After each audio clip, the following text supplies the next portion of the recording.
आप अपने आप को न्याय व्यवस्था के बाहर मानने लगते हैं, क्योंकि आपको न्याय व्यवस्था से न्याय नहीं मिलेगा तो आपको फिर न्याय के दूसरे रास्ते तलाश करने पड़ते हैं। वो सबसे ज़्यादा इस वक्त जो चिंता का विषय है वो ये है। पुलिस में जब आप शिकायत करने जाते हैं, वो उस अल्पसंख्यक का न्याय व्यवस्था, कानून व्यवस्था के साथ संपर्क का दूसरा अनुभव है। जिसने जाकर शिकायत की कि हमारे जान माल को किसी तरह का नुकसान पहुंचा उस मारपीट दंगे में जो उसके बाद हुआ,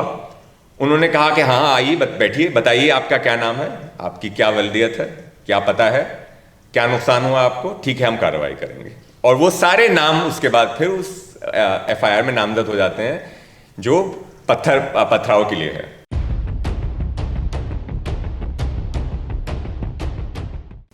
मार्जिनलाइजेशन एंड डिस्क्रिमिनेशन, मैंने शबनम हाशमी साहिबा से पूछा कि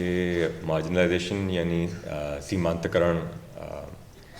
और डिस्क्रिमिनेशन, भेदभाव, इसके बाद जो लोग जिन विषयों पे बोल रहे हैं ये उसका जमा जोड़ है, उससे ज़्यादा कुछ नहीं है। तो मैं उसमें ऐसा क्या नया बोलूँ जो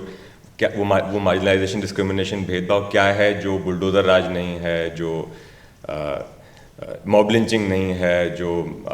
मीडिया नैरेटिव नहीं है। तो एक तरह से उन्होंने कहा कि हाँ ये बात सही है कि ये उस सब का जमा जोड़ है। तो उन सब विषयों पे मैं थोड़ा थोड़ा एक दो मिनट वक्त लूँगा और मैं अपने जो केस में जो न्यायालय के सामने लेके जाता हूँ, बहस करता हूँ, उनके अनुभव से एक आध मैं उदाहरण लूँगा। तो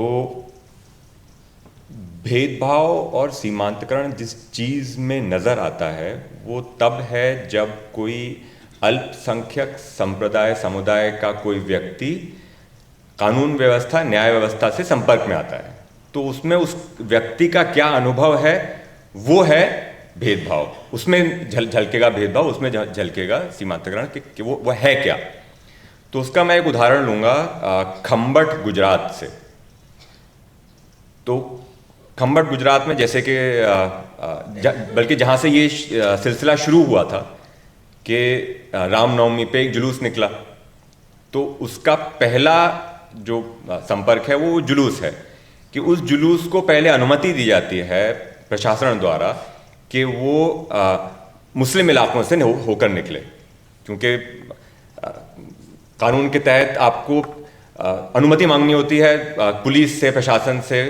किसी भी जुलूस के लिए। तो उस जुलूस की जो अनुमति दी जाती है तो उसका जो रूट सेट किया जाता है, जो रास्ता सेट किया जाता है, वो मुसलमान इलाकों से होकर निकलेगा। तो पहला संपर्क जो है उस अल्पसंख्यक का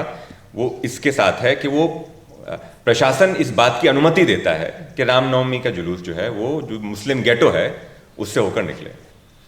उसके बाद फिर उसमें 2 एफआईआर की जाती हैं। जो हुआ, मतलब मैं क्योंकि वकील हूं तो इसलिए मैं कागज से बता रहा हूं कि 2 एफआईआर की जाती हैं जो वारदात जो वहां पे पेश आई उसको लेकर। एक एफआईआर हिंदू पक्ष करता है, एक एफआईआर मुस्लिम पक्ष करता है। हिंदू पक्ष ये एफआईआर करता है कि हम एक शांतिपूर्वक जुलूस लेकर जा रहे थे, हम पर पथराव शुरू हो गया, कई लोगों को चोट लगी और इसलिए हम एफआईआर करा रहे हैं। और उस एफआईआर में नामजद हैं 61 लोग, नाम, उर्फियत, बाप का नाम, पता। तो जो लोग पथराव कर रहे हैं उसमें से 61 लोगों के नाम वो शिकायतकर्ता ने पुलिस को में दर्ज कराए कि ये 61 लोग हैं, इनकी ये उर्फियत है, ये इनकी वल्दियत है, ये इनका पता है, जो हम पे पत्थर मार रहे थे। जो मुस्लिम पक्ष से एफआईआर होती है वो एफआईआर कहती है कि हमारे लोगों ने, और उसमें वो 10 नाम देती है मुसलमान व्यक्तियों के, इन लोगों ने बगैर किसी प्रोवोकेशन, बगैर किसी उकसाए जाने के एक रामनवमी के शांतिपूर्वक प्रोसेशन पे पत्थर मारना शुरू कर दिया, जिसकी प्रतिक्रिया में उस तरफ से कुछ हिंसा हुई। तो उन हिंसाकर्ता जो कि अज्ञात हैं उनके खिलाफ हम शिकायत करने आए हैं। तो आप ये सोचिए कि जो 2 पक्षों से दो पक्षों से जो लोग शिकायत करने जा रहे हैं उनका जो कथन है उसमें इतना फर्क कि एक पक्ष कह रहा है कि हमारी गलती थी, हमारे लोगों की गलती थी, ये वो लोग हैं जिनकी गलती थी, इन्होंने पत्थर मारे बेचारे। उधर उस तरफ से कुछ लोगों ने प्रतिक्रिया की, हमें नहीं पता वो लोग कौन है, आप पता कीजिए। तो वो इकबालनामा ज्यादा है, वो शिकायत कम है। और दूसरी शिकायत यह है कि ये 61 लोग हैं, और जो वहां के लोग, जो खंबट के लोगों ने मुझे आके बताया, जो हमने न्यायालय के सामने भी रखा था, वो ये था कि जिसने जाकर शिकायत की कि हमारे जान माल को किसी तरह का नुकसान पहुंचा उस मारपीट दंगे में जो उसके बाद हुआ, उन्होंने कहा कि हाँ आइए बैठिए, बताइए आपका क्या नाम है, आपकी क्या वल्दियत है, क्या पता है, क्या नुकसान हुआ आपको, ठीक है हम कार्रवाई करेंगे। और वो सारे नाम उसके बाद फिर उस FIR में नामजद हो जाते हैं जो पथराव के लिए है। तो ये पुलिस में जब आप शिकायत करने जाते हैं, वो उस अल्पसंख्यक का न्याय व्यवस्था, कानून व्यवस्था के साथ संपर्क का दूसरा अनुभव है। तीसरा अनुभव उसका है जब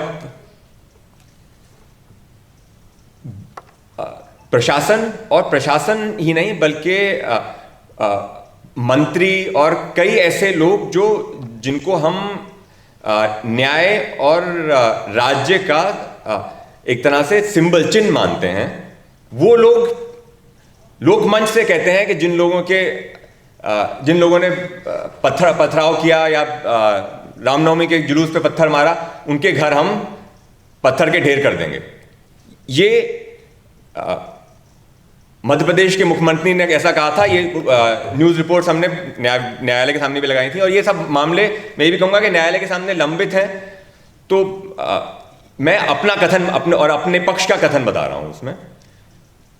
तो उसके बाद फिर वो लोग जिनके नाम अब उस FIR में आ गए, वो नामजद हो गए, फिर उनके घर, मकान, दुकान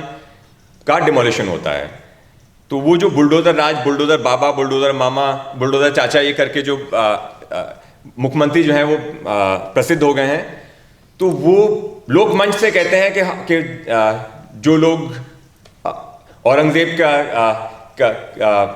के मानने वाले हैं, उनको हम बुलडोजर से सजा देंगे। तो ये फिर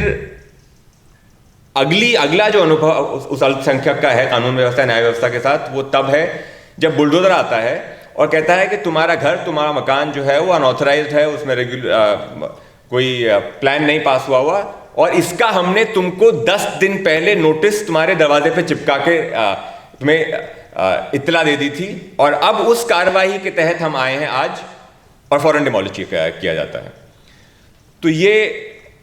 उसका तीसरा अनुभव है न्याय व्यवस्था के साथ। तो मंगलवार को उच्चतम न्यायालय जो है वो कुछ गाइडलाइंस पास करने के लिए एक तारीख है कि बुलडोजर राज को प्रिवेंट करने के लिए क्या गाइडलाइंस हो सकती हैं, क्या कोर्ट क्या डायरेक्शन दे सकता है। लेकिन उसमें एक सबसे बड़ी चुनौती जो है न्यायालय के सामने, वो ये है कि भारत में एक बहुत बड़ा जो मकानों का, दुकानों का, हमारे आवासों का जो एक बहुत बड़ी परसेंटेज है, वो गैर कानूनी है। तो चुनौती ये है कि आप ये आइडेंटिफाई कीजिए कि जो एक्शन हुआ बुलडोजर का, वो गैर कानूनी कंस्ट्रक्शन के खिलाफ ही नहीं था, बल्कि ये भी दिखाइए कि और आसपास जो गैर कानूनी कंस्ट्रक्शंस थे उनको छोड़कर इसको टारगेट किया गया, और इस टारगेटिंग का ये बैकग्राउंड है। तो वो एक चुनौती है, क्योंकि ज्यादा से ज्यादा हम ये कर सकते हैं अभी न्यायालय के सामने कि हम ये ऑर्डर पास करा दें कि भाई 10 दिन पहले आपको प्रकाशन से, अखबार में इश्तिहार से आपको इत्तला दी जाएगी कि डिमोलिशन होना है। लेकिन उसके अलावा अनऑथराइज्ड और ऑथराइज्ड जो कंस्ट्रक्शंस और जो उसकी परसेंटेज है, वो एक प्रॉब्लम है कि discriminate, again marginalisation and discrimination, के आपको जो सिंगल आउट किया जाता है फॉर दिस एक्शन, वो कैसे प्रिवेंट किया जाए। तो वो देखिए कि क्या गाइडलाइंस आती हैं। तो ये उसका अब चौथा अनुभव है न्याय प्रक्रिया के साथ, कि उत्तर प्रदेश में, हरियाणा में, गुजरात में, जहाँ तक मेरा इल्म है, और भी राज्यों में हो सकता है हो, अब एक अधिनियम पारित किए गए हैं जो लोक और निजी संपत्ति हानि वसूली अधिनियम के नाम से, public property and private property, damage to public and private property recovery of damages act करके जो कानून आए हैं, तो उनके अंतर्गत एक कमेटी बनाई जाएगी और वो लोग जो उन एफआईआर में नामजद हैं और जो अभियुक्त हैं, जो मुल्जिम हैं किसी भी तरह की सामाजिक हिंसा के, जिसमें किसी भी लोक संपत्ति या निजी संपत्ति को हानि पहुंचती है, उस हानि का खामियाजा जो है, जो उसका कॉम्पनसेशन है, जो उसके जो डैमेजेस हैं, वो उनसे वसूल किया जा सकता है। तो अब वो व्यक्ति जो गया था शिकायतकर्ता के तौर पे, वो उसकी एफआईआर होती है ये कहते हुए कि वो अभियुक्त है, उसकी एफआईआर में इकबालिया बयान लिखा जाता है, उसका नाम दूसरे पक्षी एफआईआर में आ जाता है, उसका घर डिमोलिश किया जाता है और उसके घर डिमोलिश करने का जो कॉम्पनसेशन है और जो जितना भी वहां पे जो क्षति हुई, हानि हुई, वो उससे वसूल किया जाता है। तो उसी तरह हम मॉब लिंचिंग में भी देखते हैं कि जो लिंच हुआ, जो विक्टिम है, उसकी एफआईआर के बजाय, और ये भी एक मामला जो उच्चतम न्यायालय में लंबित है, कि उसकी एफआईआर के बजाय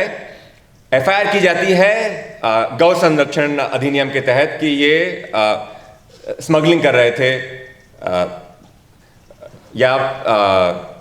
cow slaughter, illegal cow slaughter कर रहे थे। तो जो अनुभव उस अल्पसंख्यक का कानून व्यवस्था से है वो ये है कि जब भी वो कानून व्यवस्था के संपर्क में आता है तो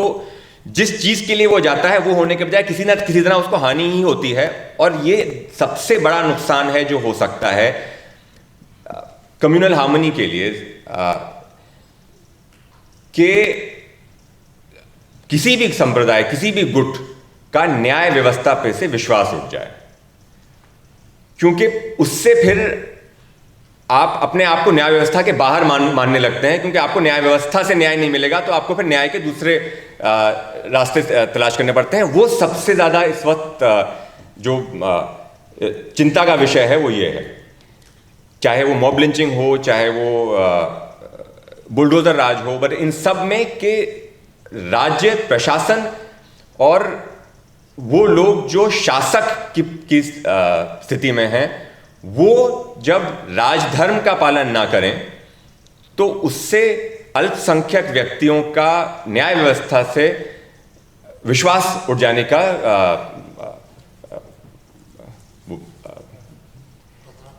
खतरा है। और इसमें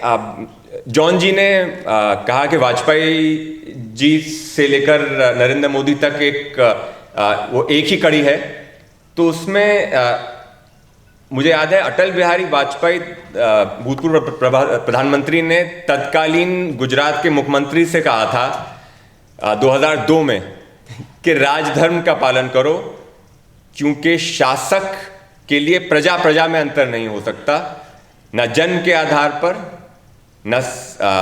जाति के आधार पर, न सांप्रदाय के आधार पर। तो ये दरअसल जो आज जरूरत है वो ये है कि ये मुख्यमंत्री और प्रधानमंत्री इस भारतीय जनता पार्टी के और किसी भी पार्टी के जो कहीं भी पावर में हैं, वो ये ख्याल रखें कि आप किसी भी पॉलिटिक्स से, किसी भी राजनीति से, सांप्रदायिक या आप पावर में, सत्ता में आ जाते हैं, लेकिन सत्ता में आने के बाद एक शासक के तौर पे आपकी जो जिम्मेदारी है, आपका जो दायित्व है, उसको ना भूलें, अपने राजधर्म को ना भूलें। धन्यवाद।